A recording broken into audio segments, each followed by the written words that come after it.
Sebuah film yang menceritakan tentang seorang anak kecil yang menyusun rencana balas dendam selama 15 tahun adalah Missing You tahun 2016, di mana pelaku pembunuhan ayahnya selalu saja bebas meskipun sudah dilakukan berbagai cara untuk menangkapnya. Sehingga tanpa banyak kaba baung, babi bu cerat-ceretrot. Yuk langsung simak saja intronya Mang Poang.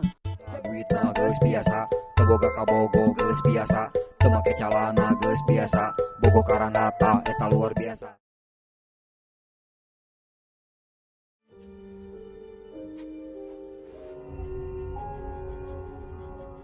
Cerita diawali dengan memperlihatkan seorang detektif bernama Nam yang sedang dalam perjalanan pulang untuk merayakan ulang tahun bersama putrinya. Yang dalam perjalanan tersebut, detektif Nam mengundang anak buahnya untuk datang ke rumah merayakan ulang tahunnya. Yang ketika sampai di tujuan, seseorang dengan sengaja menabrakkan tubuhnya pada si detektif sehingga...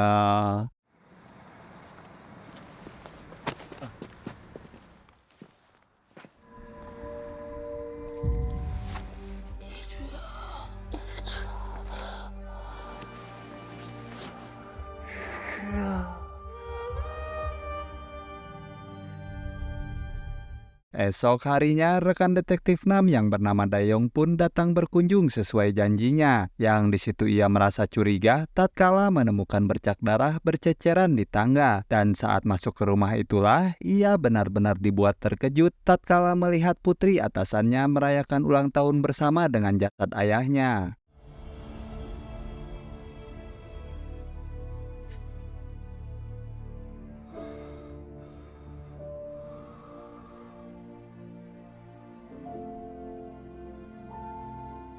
Di persidangan, Kim Gi-bum yang menjadi terdakwa atas kasus 7 pembunuhan berantai, termasuk detektif Nam yang menjadi korbannya pun divonis hukuman 15 tahun penjara karena minimnya bukti dan saksi atas perbuatannya. Yang alhasil, keluarga korban di ruang sidang merasa sangat kecewa dengan keputusan sang hakim, termasuk detektif Dayong yang tidak terima dengan keputusan tersebut, di mana ia berjanji akan memberikan ganjaran yang setimpal dengan perbuatannya. Sementara Hae-ju yang merupakan putri detektif Nam pun nampak terpukul di tengah-tengah kekacauan yang terjadi di ruang sidang.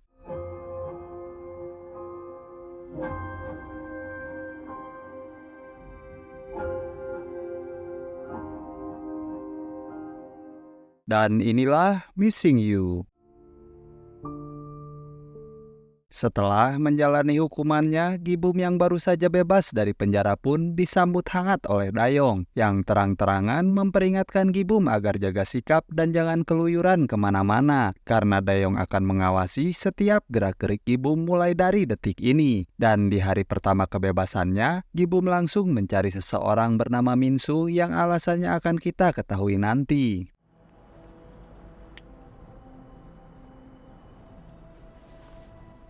Beralih ke Hae-ju yang kini sudah mulai beranjak dewasa, yang di situ kita diperlihatkan bahwa Hae-ju dapat tumbuh dengan baik dan terlepas dari trauma masa lalunya. Yang hal itu terbukti dari someahnya ia terhadap anak tetangga, membantu orang yang membutuhkan bantuan, dan memberikan pita pada Pak Polisi. Yang di sela kesibukannya itu, Hae-ju masih menyempatkan diri untuk mengawasi ibunya yang telah menelantarkannya sejak kecil dari kejauhan. Yang di situ ia juga bertemu dengan ayah tirinya yang diketahui doyan judi dan KDRT kepada ibunya, sehingga ia pun memberikan sedikit ancaman lalu pergi begitu saja.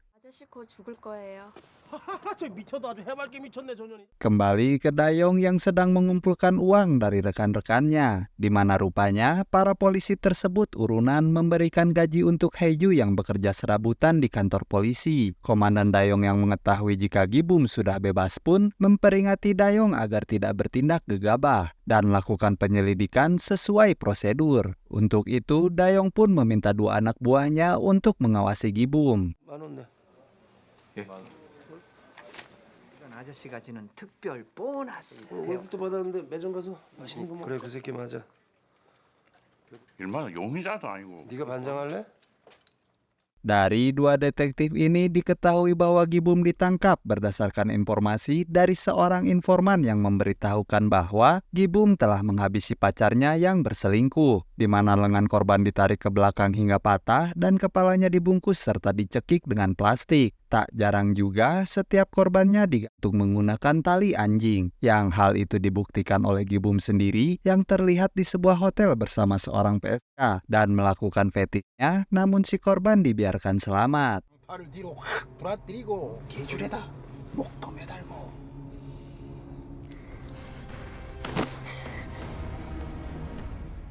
Selain dua detektif yang bertugas, Haeju juga rupa-rupanya turut mengawasi Gibum di hotelnya, yang di situ ia mendapati si PSK yang mengeluh karena mendapat perlakuan kasar dari Gibum. Selain itu, ia juga menyaksikan seseorang membeset mucikari si PSK yang sedang pipis pun sama dengan si PSK yang harus meregang nyawa oleh ulah seseorang tersebut. 나 오줌 싸러 갔다 올 건데.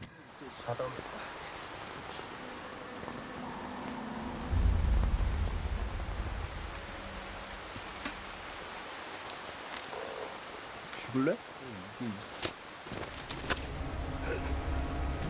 왜 뒤에 차? Dari kejadian itu, Haeju pun sempat ragu pada Gibum yang digembar-gembor sebagai pelaku dari pembunuhan ayahnya, di mana Gibum menghabisi pelakunya dengan cara dicekik menggunakan kantong plastik atau dengan cara ditikam, sementara ayahnya dihabisi dengan cara dibeset sebagaimana yang dilakukan oleh seseorang yang ia saksikan tadi. 대체 누구지? 저랑만큼이나 또 복잡해지네.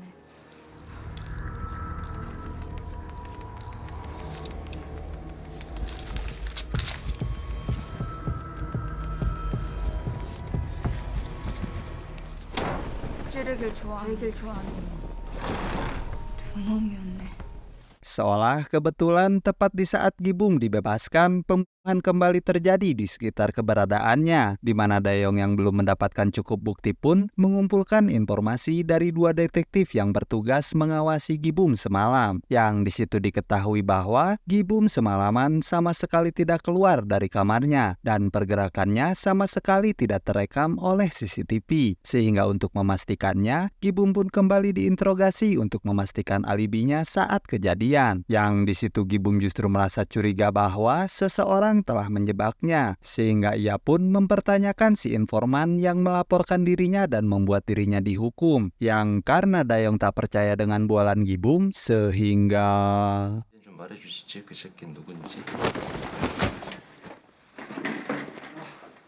Haeju yang baru saja datang ke kantor polisi pun tak sengaja bertabrakan dengan Gibum yang hendak keluar dari kantor polisi dan sempat mengamati tanda pengenal yang dikenakan oleh Haeju. Yang hal itu tentu saja membuat Haeju merasa jijik dan membersihkan dirinya. Sementara Dayong meminta anak buahnya untuk mengecek latar belakang si informan yang melaporkan Gibum kepada kepolisian. 어떻게 해서든지 신상 좀 털어봐.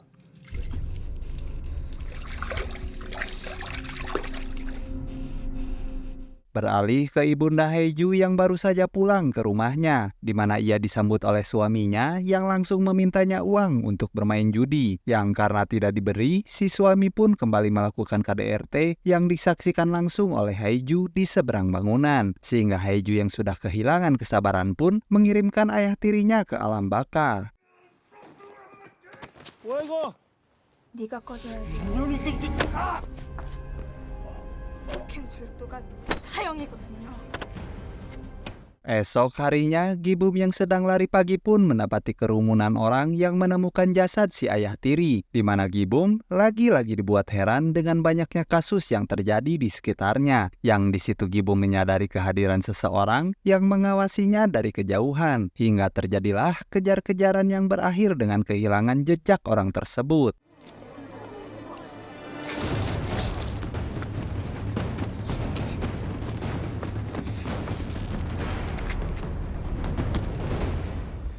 Ya, itu adalah Haeju yang dengan sengaja mengkambing hitamkan Gibum atas perbuatan yang dilakukannya. Sementara ibunda Haeju terlihat sangat terpukul mendapati suaminya tewas dalam kondisi mengerikan. Yang hal itu membuatnya putus asa hingga memutuskan untuk mengakhiri hidupnya. Yang dari sini dapat kita simpulkan bahwa main hakim sendiri belum tentu dapat mengakhiri penderitaan seseorang, yang justru malah memperburuk keadaan.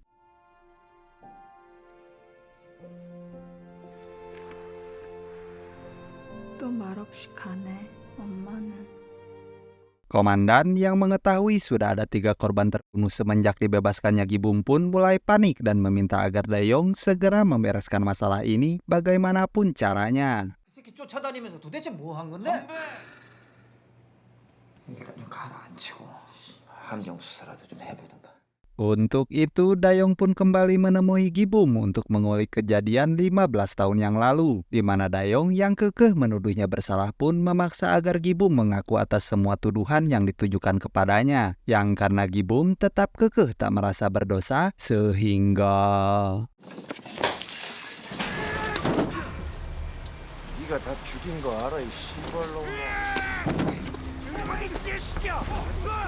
Berdasarkan hasil penyelidikan, didapatlah daftar panggilan telepon yang dilakukan Gibum sejak terbebas dari penjara. Dan yang menariknya adalah, dari sekian banyak orang yang dihubungi olehnya, semua orang itu bernama Minsu yang kini diketahui sebagai informan yang melaporkan pembunuhan yang dilakukan oleh Gibum. Sehingga terungkap bahwa Gibum dan Minsu tinggal di panti asuhan yang sama dan menyukai wanita yang sama sejak kecil. Sehingga terjadilah persaingan hingga usaha saling menyingkirkan untuk merebut hati si wanita, yang karena Gibum membunuh orang yang mereka sukai, sehingga Minsu yang tak bisa terima pun mulai melakukan teror dengan membunuh siapa saja dengan mengkambing hitamkan Gibum. 너 윤정이랑 언제까지 살? 너 혹시 윤정이 좋아하냐? 그리고 내가 너보다 더 잘 어울릴 걸. 정민수의 제보로 김기범을 자신을 제보한 사람을 모르고 정민수를 찾아 헤맨다. 그렇다면 Dia adalah Minsu yang kini bertekad untuk menghabisi Gibum saat itu juga, di mana ia mendatangi Gibum di kamar hotelnya dan bersiap untuk menghabisinya. Namun Gibum yang sudah menyadari kehadirannya pun sudah bersiap di kamar mandi dengan pisau di tangannya, yang ketika Minsu hendak membuka pintu kamar mandi, tiba-tiba...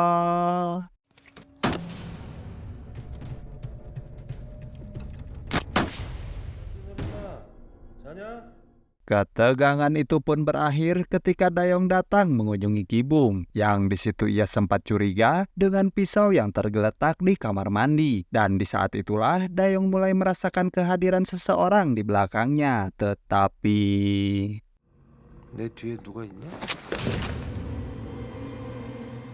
Haeju yang mendapatkan berkas dari kantor polisi pun menyempatkan diri untuk mampir di pet shop dan membeli rantai anjing yang nantinya akan digunakan untuk menjebak Gibum. Sementara Dayong dan timnya mulai mengatur strategi untuk menangkap Minsu yang kini menjadi target utamanya. Sementara Gibum yang baru sampai di kamarnya mendapatkan berkas dari Haeju tentang Minsu yang telah melaporkan kejahatannya. Yang dari situ Gibum menduga bahwa Dayong akan membereskan masalahnya. Untuk itu, ia pun mengunjungi Minsu di toko dagingnya dan mempertanyakan alasan Minsu selingkuh dengan kekasihnya. Yang karena menduga bahwa Minsu akan segera ditangkap, ia pun mengancam bahwa Minsu tak akan mampu melewati malam dengan tenang. 먹고 자는 날이 오늘의 마지막일 거야 친구. Dan di waktu yang sama, Haeju terlihat sedang mempersiapkan rencananya dengan membawa ratusan botol ke rumah Minsu. Yang ketika malam menjelang, muncullah Minsu yang seketika dibuat terkejut tatkala melihat pecahan botol berserakan di lantai rumahnya. Yang ketika otak Minsu masih loading, tiba-tiba... 누구세요?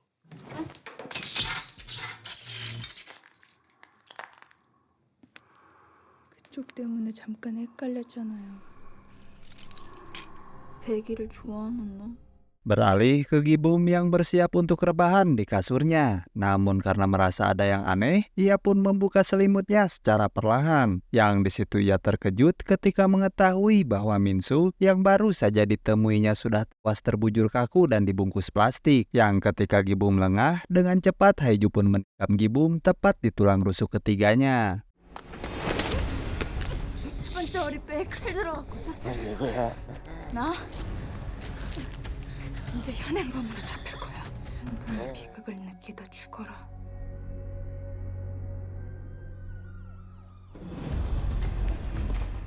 Niat hati membiarkan Gibum hidup agar ditangkap, namun ternyata justru berhasil melarikan diri dengan menyusup di ambulan yang membawa korban hasil perbuatannya, di mana ia melumpuhkan si petugas lalu menuntaskan hajatnya dengan pergi entah kemana.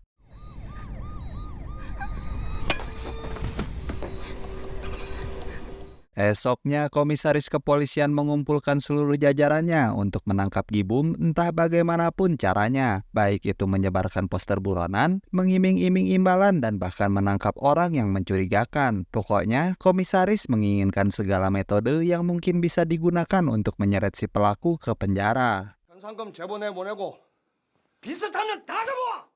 Haeju yang menduga Gibum sudah ditangkap pun berniat untuk memesan tiket konser orkestra yang sebentar lagi akan dilangsungkan, di mana dengan hati yang riang, ia mempersiapkan mulai dari pakaian hingga riasan untuk menghadiri konser tersebut. Sementara para polisi kembali mendapatkan informasi bahwa terdapat kejanggalan pada waktu kematian Minsu dengan luka yang didapat oleh Gibum, yang dengan kata lain, Minsu dibunuh seseorang dan menjebak Gibum sebagai pelakunya. 김기범이 정민수의 부상 상태로 봐서는 정민수의 Beralih ke Gibum yang menemukan banyak poster dirinya tersebar di jalanan, yang akhirnya memutuskan untuk menghubungi redaksi surat kabar dan membuat berita pembelaan bahwa dirinya adalah orang yang tidak bersalah. Yang alhasil, pihak kepolisian pun semakin ketar-ketir ketika citranya di mata masyarakat mulai dipertanyakan. Ditambah lagi pernyataan Dayong yang dianggap tak masuk akal karena tetap kekeh menuduh Gibum sebagai tersangka tanpa adanya bukti yang dapat mendukung pernyataannya. 그런데 가가 왜 살인범이야? 그놈이 확실히 범인입니다. 무슨 근거로? Kembali ke Haeju yang telah selesai merajut syal, yang nantinya akan dikirimkan kepada polisi yang ia kenal melalui kantor pos. Yang di situ Haeju baru mengetahui jika Gibum berhasil lolos dan kini sedang menjadi buronan para polisi. Untuk itu Haeju pun menemui Dayong untuk mengutarakan unek-uneknya, yang di situ ia mengatakan bahwa orang jahat akan selalu menang ketika orang baik tidak melakukan apa-apa, dan ia juga menyinggung tentang bertindak berani serta menyemangati Dayong yang sudah ia anggap seperti pamannya sendiri. 악이 승리하기 위한 조건은 아무것도 하지 않는 거. 삼촌도 힘내세요. 정의를 화이팅! Sementara itu, di tempat persembunyiannya, Gibum mulai mengurutkan serangkaian kejadian semenjak ia dibebaskan dari penjara, di mana ia dibuat kebingungan dengan banyak kasus yang terjadi di sekitarnya, hingga sampailah pada kesimpulan bahwa dirinya dijadikan kambing hitam oleh gadis yang menyerangnya. Untuk itu, ia pun mencari informasi di warnet dan sempat ditegur oleh si penjaga, yang mendapat keluhan karena Gibum merokok di area bebas asap rokok, yang karena terintimidasi oleh Gibum, si penjaga yang mengalah pun teringat pada poster buronan yang disebarkan oleh polisi, sehingga dengan cepat ia pun menghubungi pihak berwajib untuk melaporkan hal tersebut. 15년 전 죽은 남반자 20대 여자 예, 사거리에 있습니다. 예. Dayong yang tiba di warnet pun segera menuju ke tempat Gibum berada, yang dari bekas rokok yang ditinggalkannya, Dayong pun menyadari bahwa Gibum masih berada di tempat itu, sehingga Dayong pun mengambil tindakan dengan melepaskan tembakan peringatan untuk memisahkan pengunjung dengan tersangka yang diburunya. Tapi tiba-tiba...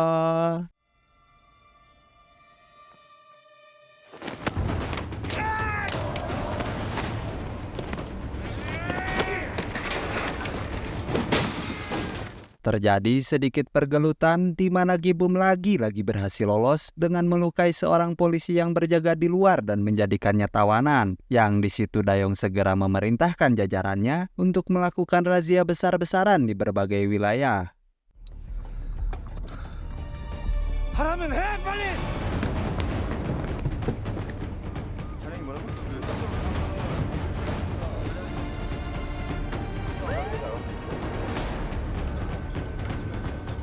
Gibum sendiri justru pergi ke kantor polisi dan bisa masuk tanpa dicurigai karena menggunakan mobil milik polisi, di mana ia bermaksud untuk mencari informasi terkait kasus 15 tahun yang lalu mengenai ayahnya Haeju, yang karena kebetulan polisi yang diminta informasi adalah orang baru, tanpa rasa curiga ia pun memberikan informasi dengan begitu saja. 아버지 말씀하시는 겁니까? 한다 그래서 저희끼린 단심이라 부르거든요. 순직하신 반장님 딸이라고 하던데. 남희주. 그 주소지 좀 알 수 있을까? 잠시만 기다리십시오. 금방 찾아드리겠습니다.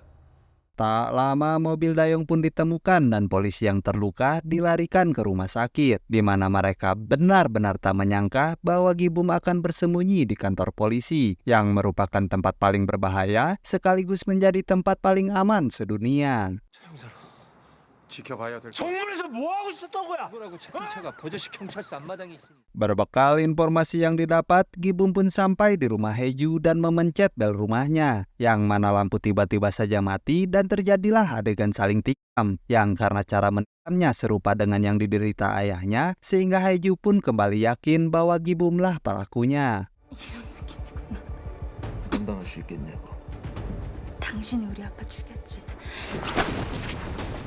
Mengetahui jika Haeju dalam bahaya, pihak kepolisian pun segera menurunkan armadanya untuk segera menuju rumah Haeju, di mana Haeju sendiri terlihat sedang berupaya keras untuk bisa lolos dari kejaran Gibum.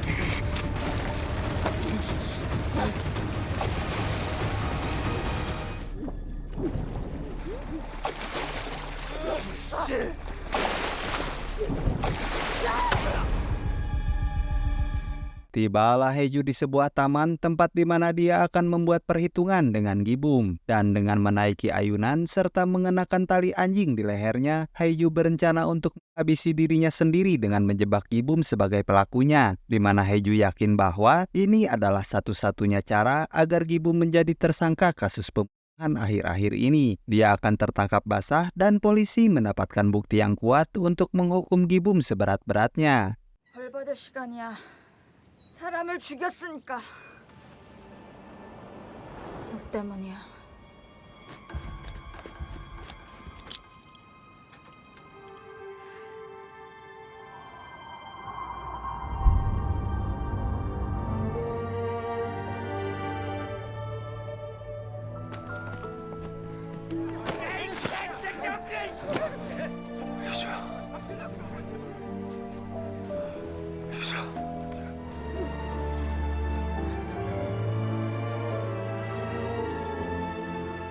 Pada akhirnya, semua orang pun dapat bernapas lega ketika Gibum dijatuhi hukuman mati oleh pengadilan. Yang setelah memastikan Gibum masuk penjara, Dayong pun mampir ke rumah Haeju dan menemukan banyak catatan terkait kasus pembunuhan ayahnya. Yang di situ Dayong baru menyadari bahwa Haeju mengorbankan dirinya demi menghukum Gibum yang telah membunuh ayahnya.